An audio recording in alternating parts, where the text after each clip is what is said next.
Hello guys, আসসালামু আলাইকুম। আপনার সমস্যা আমার সমাধান, প্যারা নাই চিল। আমি হচ্ছে ইমাম হোসেন হৃদয়। আপনারা দেখতেছেন ইয়েচার টেক ইউটিউব চ্যানেল। চলুন শুরু করি। টু স্টেপ ভেরিফিকেশন যদি আপনার জিমেল আইডিতে এনেবল না থাকে, তাহলে ওই জিমেল আইডিতে যদি আপনি ইউটিউব চ্যানেল ক্রিয়েট করে থাকেন, কিন্তু ওই ইউটিউব চ্যানেলটি মনিটাইজ হবে না, মনিটাইজ দিবে না, ঠিক আছে? কারণ এখানে একটা সিকিউরিটি ব্যাপার আছে। টু স্টেপ ভেরিফিকেশন যদি আপনারা অন করেন, তো তাহলে আপনার জিমেল আইডিটা অনেক মজবুত হবে, অনেক শক্তিশালী হয়ে যাবে, যেখানে হ্যাকারদের কবল থেকে আপনার জিমেল আইডিটা 100% মধ্যে 98% সুরক্ষিত থাকবে। সো জাস্ট এখন আপনাকে যে কাজটি করতে হবে, প্লে স্টোর অ্যাপ্লিকেশনে চলে যাবেন আপনার জিমেল আইডিটা ভেরিফিকেশন করার জন্য, টু স্টেপ ভেরিফিকেশন। দেন আসার পর উপরে কর্নারে একটা আইকন দেখবেন, জাস্ট এই আইকন আপনাকে ক্লিক করতে হবে। দেন ক্লিক করার পর এখানে আপনার কয়েকটা অপশন দেখবেন। দেন এখানে ম্যানেজ ইউর গুগল অ্যাকাউন্ট নামে একটা অপশন রয়েছে, জাস্ট এই ম্যানেজ ইউর গুগল অ্যাকাউন্ট অপশনে ক্লিক করতে হবে। দেন এখানে আপনার আইডিটা শো করবে। দেন সেকেন্ডে আপনার একটা অপশন দেখতে পাবেন, just easy security and sign in option রয়েছে, এখানে আপনাকে ক্লিক করতে হবে। দেন এখানে এখন দেখতে পাচ্ছেন আমার কিন্তু টু স্টেপ ভেরিফিকেশন অফ রয়েছে, এখানে দেখতে পাচ্ছেন সব রয়েছে। এখন এটা এনেবল কিভাবে করবেন? এনেবল করার জন্য জাস্ট এখানে আপনাকে ক্লিক করতে হবে। দেন ক্লিক করার পর কিছুক্ষণ ওয়েট করবেন। দেন আপনার যদি ফিঙ্গারপ্রিন্ট পাসওয়ার্ড চাই, তাহলে ওইগুলা দিয়ে দিবেন। দেন দিয়ে দেওয়ার পর এখানে কয়েকটা অপশন থাকবে, যে অপশনগুলো আপনাকে অবশ্যই এনেবল করতে হবে। দেন তারপর গিয়ে আপনারা টু স্টেপ ভেরিফিকেশন অন করতে পারবেন। দেন এখানে কয়েকটা অপশন রয়েছে, ফার্স্ট স্ক্যান, সিকিউরিটি কি, আপনারা চাইলে এগুলো অ্যাড করতে পারেন। দেন এখানে যদি ক্লিক করেন অ্যাড করতে পারবেন যে কোনো একটা ফার্স্ট কি বা সিকিউরিটি কি, ঠিক আছে? সো অ্যাড করে নেবেন।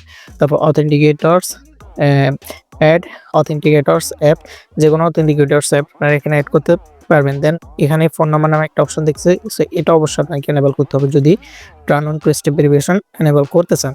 তো তাহলে আপনাকে ফোন নাম্বার অপশনে ক্লিক করতে হবে। দেন অ্যাড ফোন নাম্বার অপশনে ক্লিক করতে হবে। দেন আপনার যে কান্ট্রিটা আছে, এখান থেকে আপনার কান্ট্রিটা সিলেক্ট করতে হবে। জাস্ট আমি আমার কান্ট্রিটা সিলেক্ট করে দিচ্ছি, যেহেতু বাংলাদেশি, ওই জন্য বাংলাদেশ কান্ট্রিটা সিলেক্ট করেছি। দেন এখান থেকে আপনার একটা নাম্বার দিতে হবে, এমন একটা সচল নাম্বার দিবেন যে নাম্বারটি আপনি এখন ব্যবহার করতেছেন। সো আমি আমার একটা নাম্বার দিয়ে দিচ্ছি।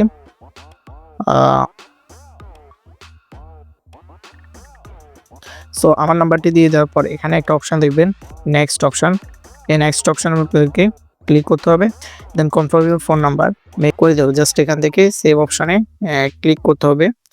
দেন সেভ অপশনে ক্লিক করার পর আপনার ফোন নাম্বারটি অ্যাড হয়ে যাবে। Then add a backup two step verification phone number, আপনার চাইলে আরও একটা ফোন নাম্বার অ্যাড করতে পারেন, কোনো সমস্যা নাই।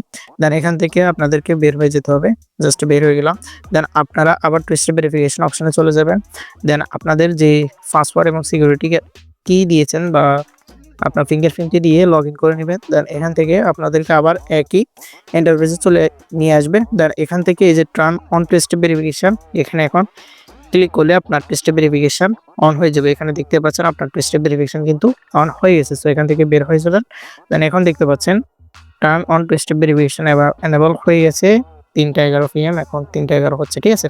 এভাবে করে আপনার টু স্টেপ ভেরিফিকেশনটি অবশ্যই এনেবল করে নেবেন আপনার জিমেল আইডিতে। সো আশা করি আজকে ভিডিও থেকে একটু হলেও ইনফরমেটিভ তথ্য পেয়েছেন। আপনারা অনেকে ভিডিও দেখেন কিন্তু চ্যানেল সাবস্ক্রাইব করেন না, আপনি আমাদের চ্যানেলটি সাবস্ক্রাইব করে নিন, পাশে থাকা বেল আইকনটি বাজিয়ে আমাদের সঙ্গে থাকবেন। দেখা হচ্ছে নেক্সট কোনো ভিডিওতে। ভালো থাকবেন, সুস্থ